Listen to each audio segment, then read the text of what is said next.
Well, let's take a look at the stage. Our players are seated and ready. It's clear. There you can see the players have addressed each other. Top 4 is about to begin. They're diving into team preview as we speak. Davide versus Guillermo. Who will advance into top 4? For Guillermo, there is the Incineroar and the Lunala out on the battlefield against the Grimmsnarl and Groudon of Davide. Yeah, this is the Guillermo coming out with that Incineroar, always going to be useful, especially against one of these big physical attackers here. You've got the Groudon there, not going to appreciate that Intimidator drop. It's not going to be hitting as hard. So something that, Davide might consider early on. Let's try and get this off the field, reset that Intimidator drop and get something else a bit more effective on the field, like maybe a Charizard. It's always risky, though, in front of a Lunala, which you've already mentioned has access, potentially, that Meteor Beam. Well, it's just going to be going for a Protect as the Grimmsnarl sets up a light screen in the face of the special attacker Lunala there. So just playing a little defensively as Groudon goes for the Precipice Blades. Of course, it's not going to affect that Lunala and will activate early on in this game one the Sugar Berry on that opposing Incineroar, freeing up the Incineroar to be a little bit more vulnerable later on. You can really see the Berry paying off, reducing the attack, and it's able to then go for this passing shot as well. And, you've already thrown an Intimidate down against this opposing Groudon. Now you've lowered its attack by another stage. If you're Davide, you need to find a way to get this Groudon safely out and back in order to apply that pressure. Yeah, and a nice play here from Guillermo, getting that parting shot off, allowing the Incineroar to stay in the back, and where he's got the option to bring it back in when he wants to be able to utilize that Intimidate even further and disrupt a little bit more with those fake outs and parting shots. The big thing here is, though, if you remember from Davide's earlier match, this Grimmsnarl actually has foul play, which is going to really threaten the Lunala on Guillermo's side of the field. So unless he is aware of it, he might not have seen the match playing himself at the time. It's something that he needs to be aware of and has to really take into consideration for the rest of this match, because Lunala 4 times weak to that dog-type attack. Well, maybe Lunala heard you there, Lee. It leaves the battlefield in replacement for that Incineroar that has come out here. It's going to be able to throw the Intimidate down again, and Davide's Groudon in a really precarious situation in terms of its offensive pressure, but it is going to hang around. Grimmsnarl's going to set up the Reflect, so Davide really playing this long game of getting defensive measures on the field as Groudon goes for another Precipice Blades. It will connect on both the opponents, but it is at -3 attack, so Incineroar doesn't even need its Sugar Berry at this point to be able to survive one. As Guillermo's Groudon goes, I see you have such a low attack and I'm going to boost mine just to rub a little salt in the wound. Yeah, that sword stance there, boosting its attack by 2 stages and now becoming a real threat, because the one thing that Guillermo's been doing is managing the field, managing the Groudon, like you say, with the Intimidates, with the parting shot, putting it in a position where it's not really that effective, and the damage that it's doing is not great. And also the Precipice Blades missed that huge.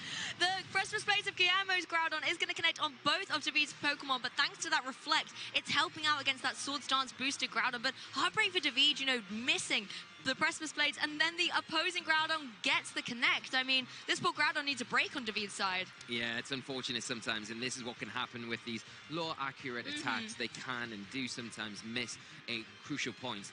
The thing is, for Davide, I think we've already mentioned it, I think Groudon its attack is taking such a hit here. It needs to be taken out of play to come back in later, so to reset those drops essentially.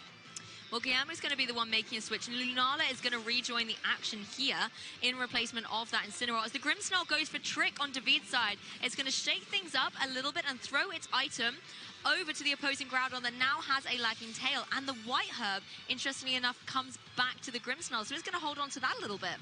Yeah, and then we are going to see another Precipice Blades, but this time it does hit. Unfortunately, because of those the reductions in attack, not really doing enough for Davide. And the Precipice Blades from Guillermo going to be able to pick up the knockout on the Grimmsnarl. I mean, that was incredibly good information. Taking the White Herb away from Guillermo's Groudon means it's not going to be able to survive a potential Intimidate from an Incineroar in the back there. When I say survive, I mean it's not going to regain its stats. It's going to have to suffer that -1 attack drop. Of course, the Precipice Blades from Groudon on Davide's side is not dealing a lot of damage, but critically has broken that Shadow Shield on the Lunala. So it's going to be a little bit more vulnerable going forward.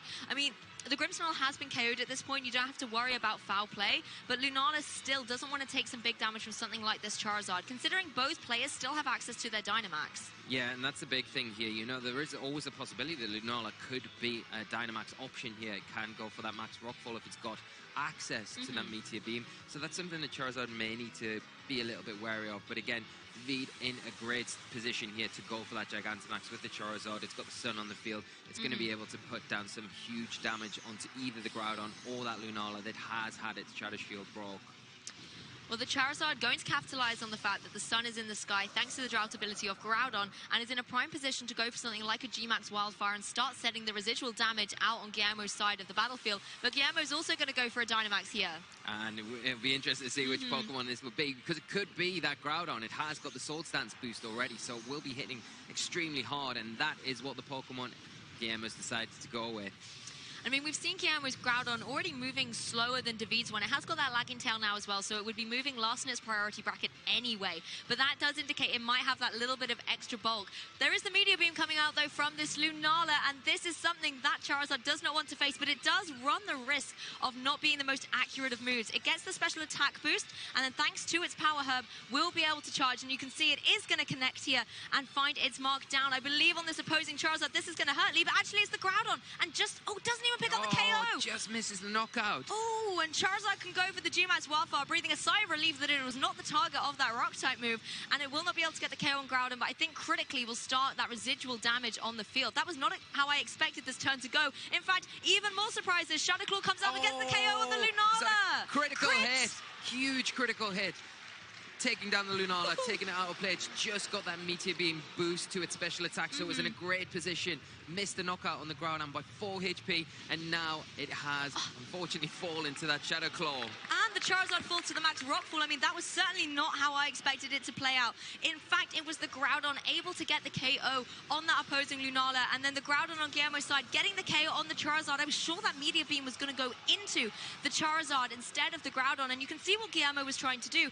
I believe that Groudon, yes, it's only on 4 HP remaining. It could very easily have been KO'd at that point, and then Groudon wouldn't have been able to KO Lunala in return. I mean, fantastic play by Guillermo and a clutch survival on that Groudon for Davide. Yeah, big trades that turn, and, you know, this is going to impact how this game plays out now. You know, the residual damage is huge for Davide. It's going to start chipping away at the Groudon in particular. Maybe not so much that Incineroar that's just hit the field because of its fire typing, but then you look to Davide's side of the field and he has got that Zacian that's just hit the field. It is going to be threatened by the Groudon, but, you know, the Groudon's so low health now. It does have to consider the fake out from the Incineroar this turn, but this can be something where you can just protect this turn, and then you can knock it out the next turn and maybe allow your own Groudon to go down and hope that you were able to close it up with Zacian. But, you know, it's looking more likely that it's in Guillermo's favor at the moment.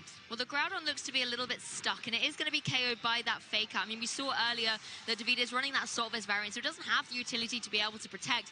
Zacian, however, being nice and fast on this field, is able to go for the Behemoth Blade, and finding its mark down onto the opposing Groudon. With the limited HP remaining of Groudon, it's going to be able to get the KO here.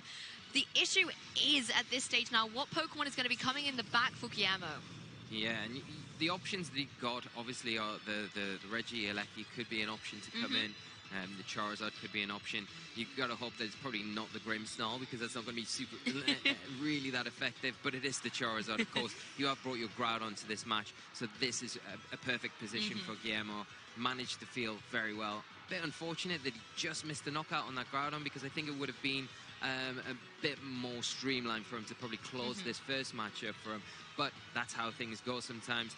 Weren't able to pick up the knockout onto the Groudon there, and it was able to capitalize on that opportunity with the Shadow Claw and pick up the knockout. Yeah, well, Zacian going to give it its best effort here, going for the Sacred Sword to KO the Incineroar, so now it just has to find a way through the Charizard that connects the Blast Burn. There is no sun in the sky, so it's not able to pick up the KO. Now, this is where things get really interesting. Charizard's not going to be affected by the G-Max Wildfire, but it will take chip from the sand damage here. Zacian's in the position where Charizard has to take a turn of recharge, but it's at such high HP. I wonder if the 2 Behemoth Blades is going to be enough here. You've got to wonder, because Behemoth Blade hits very hard, and it's all about how much damage this does, and it doesn't quite look like it's going to be enough. But you've got that residual damage from the Sandstorm here. Is that going to put it in range now of that next Behemoth Blade to be able to take it down? That recharge turn, the missing the knockout there onto the Zacian there, because the sun's not up. Yes. Really means the Zacian's in a point where it potentially could close this one out. And even if the Charizard survives, then it could go for something like the Blast Burn or the Hurricane that could, you know, miss potentially. But I like this play by Davide, just going for the Protect, giving that Charizard one more chip. Oh, no, it doesn't. The Sandstorm disappears.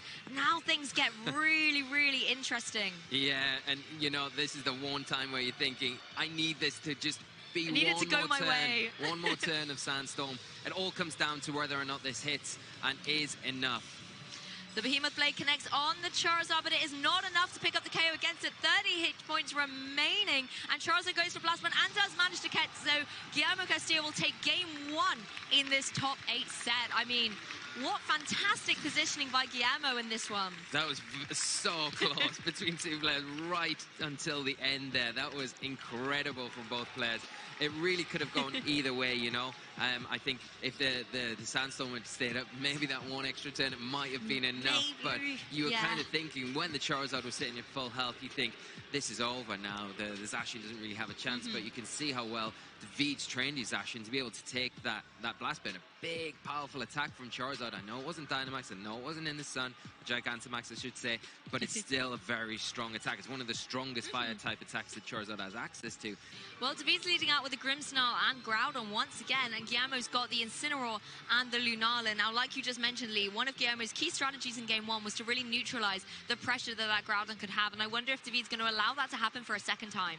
Yeah, I think, you know, that might be the big question here. Do you try and, if you have brought the Charizard, if you are Davide, do you try and get it in a bit sooner? It's a little bit tricky, though, in front of the Lunala, I think, because the big thing about the Lunala is that it has got access to that Meteor Beam, and, of course, huge reveal. The Hypnosis coming out onto that Grimmsnarl and putting it to sleep.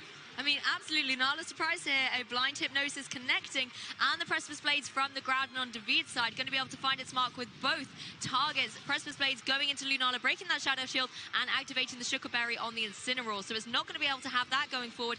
However, Groudon is going to have to take another one of these parting shots. So Guillermo really playing through similar motions to Game 1, trying to stop this Groudon from having any pressure or authority on the field at all. And I love the adjustment of putting that Grimmsnarl to sleep. I believe the Lunala protected in the first game, and this is a really nice adjustment, not having to worry about foul play when Grimmsnarl is too sleepy to even use it. Yeah, that's so true. Like, Grimmsnarl's not going to be effective at all now, and it's not going to threaten anymore, at least for this next turn, with that foul play, because the foul play is the one thing that Lunala really does worry about. Got to worry about the Shadow Claw as well in the Groudon. But as long as the Grimmsnarl's out of action, you don't have to worry about the support options that it's got, and it makes the matchup a lot easier. Yeah, it's a risky switch in bringing your Zacian while facing down against a Groudon. And Lunala's going to go for the Meteor Beam here. So going to be absorbing, again, the Cosmic Energy, getting a +1 special attack boost. But I wonder who the target's going to be here, Lee. Yeah, more likely to be that Grimmsnarl, I think, because of how kind of impactful it can be in this match. You want to remove it as quickly as possible from the field. Doubling up into it this turn is quite safe, so you go for that Meteor Beam here and hopefully catch it with a Precipice Blades potentially from the Groudon. But we're not seeing that. We are seeing another Sword Stance. That Groudon not happy with a neutral attack, wanting to boost it and get even more damage off the following turn. I mean, this Groudon's in an absolute state of grace right now. It can't do anything wrong, can it? It's just playing so perfectly for Guillermo.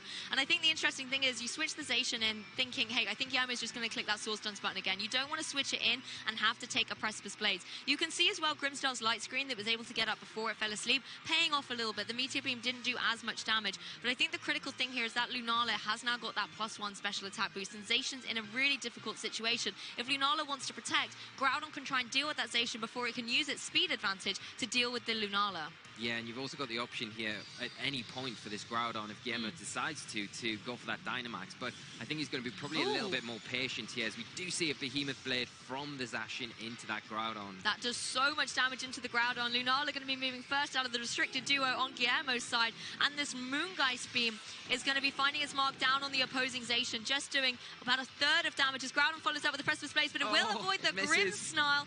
I think the key Pokemon, however, was to connect on that Zacian and just remove it from the field. Yeah, but I think, you know, they've always got to worry if this Grimmsnarl does wake up. No! There is always the risk of that foul play, and with the Shadow Shield broken now on that Lunala, it is susceptible to being knocked out. So a little bit risky, not ideal, missing the Precipice Blades there. But, like you say, taking down that Zacian is a huge, huge piece of the puzzle to getting through this final one. Well, Groudon's going to join the field on Davide's side. You know, I really like the play he did earlier by switching it out earlier than he did in that Game 1. So he's been able to come in without all of those intimidates and passing shots. Of course, Guillermo does have the utility to maybe switch out that Lunala and bring the Incineroar in. Not only can it throw an Intimidate down, but if Grimmsnarl wakes up from the foul play, your Lunala's not going to get KO'd. And I think Incineroar doesn't mind taking one of those. No, it definitely won't. And I think that's a nice option there. But you could also just go for the protect here, like you say. I think one of the things that you want to have to worry about is when that Grimmsnarl is going to wake up. It looks like it's going to take another turn of sleep here. Yeah, and the Shadow Claw going into the protect, so wise from Guillermo to play defensively there, but switch into the offense with Groudon once again. Precipice Blades will connect, it will get the KO on Grimmsnarl, and do you see how much damage it does to the Groudon? David's Grimmsnarl wasn't able to set up a Reflect this time, so it was getting the full brunt force of that Precipice Blades. Yeah, now just the Charizard left to come in for David, and the problem is, I think here, if we saw from that game 1, the Lunala outsped the Charizard. And now it's already used its Meteor Beam, so it can't really use it again in this position. But it can Dynamax, and it can go Max Rockfall, and it is +1 special attack, so it will hit extremely hard into that Charizard. Got to be very careful, though, around the Groudon on David's side, because it has got that Shadow Claw, and it will do a lot of damage. And we saw what it did in Game 1, so you don't want to repeat the situation. But maybe if you go into your Dynamax with Lunala as an option to just try and get rid of the Charizard before it can be impactful for the David, then it may be worth it. Yeah, I completely agree, and this is where things start to get really intense here in top 8. Guillermo's that one game away. He needs to make sure he's not making any crucial mistakes to allow Davide the advantage. I think switching the Groudon out here is risky. I mean, you know, it's got the boost from that Swords Dance, but the key thing, I think, is to preserve it for later on. Bringing that Incineroar on is going to be able to throw the Intimidate down, and then you have that fake-out pressure to utilize going into this next turn, particularly if David, you know, has that Groudon on the field. But I love your reaction here, Lee. You're very happy with calling this. Well, I just think it's the Charizard doesn't really stand much chance, I don't think, against a Max Rockfall here. I think it's like the one option where you've got here, potentially, as long as it doesn't protect, to remove it from the field right now and not even have to worry about it, because we all know, we've seen throughout this whole weekend how powerful Charizard is. Gigantamax Charizard, it's seriously strong. It's something that you don't really want to deal with. If you've got the ability to just take it out of the equation, then just clinch that chance while you've got the opportunity to. Turn hasn't started yet. We could see Max Guard, but the Charizard has went for that Gigantamax. Well, let's have a look. It's actually the Max Guard on the Lunala side of things. So Guillermo going for that as Charizard goes for the Max Airstream. So not allowing the speed boost on that side. Followed up by the Groudon Shadow Claw. So a great move there from the Lunala. I mean, interesting change of events, and I think it's nice to kind of burn through that one turn on David's side and stall out that light screen. That's the critical thing. That's a huge play here, and not only that, it gives you a bit more consistency where you can get your Incineroar onto the field now pretty safely, and you can use that fake out to stop the Shadow Claw being an option onto the Lunala. So then the Lunala's way more free to think, right, I've got this free turn now. Problem is, the Charizard can take this opportunity to go for the Max Guard, so we could be playing a little bit of hit or miss here, cat or mouse, if Davide decides to protect this turn. And this is the beautiful thing. Incineroar can go for the fake out into the Groudon with Assault Vest. It couldn't protect, so Lunala can now do what it wants to do and go for that powerful Max Rockfall. Without any light screen, Charizard goes down in one hit. And now you've just got Groudon against all 4 remaining Pokemon on Guillermo's side. Yeah, and the Lunala here in particular. I think Guillermo's play with the Groudon, getting it in, getting that Sword Stance, you're putting a lot of attention on that side of the field and kind of taking a little bit away from the Lunala. But if you forget about Lunala for 1 second, it can just pick up knockout after knockout after knockout, and we saw how effective it was with that surprise hypnosis that first turn. I love that opening. And they took the Grimmsnarl completely out of the game, and I think from that point it was very difficult for David to be able to get any sort of momentum. And we do see Guillermo here celebrating. Oh, look at him with all the Spanish fans that he's got supporting and cheering him on. I mean, fantastic, and you know, commiserations to David, but this is what it's all about. This means so much to our players, and for Guillermo Castilla to be able to get into the top 4 is a great representation for him. I mean, huge congratulations. You can see the joy and passion in this venue.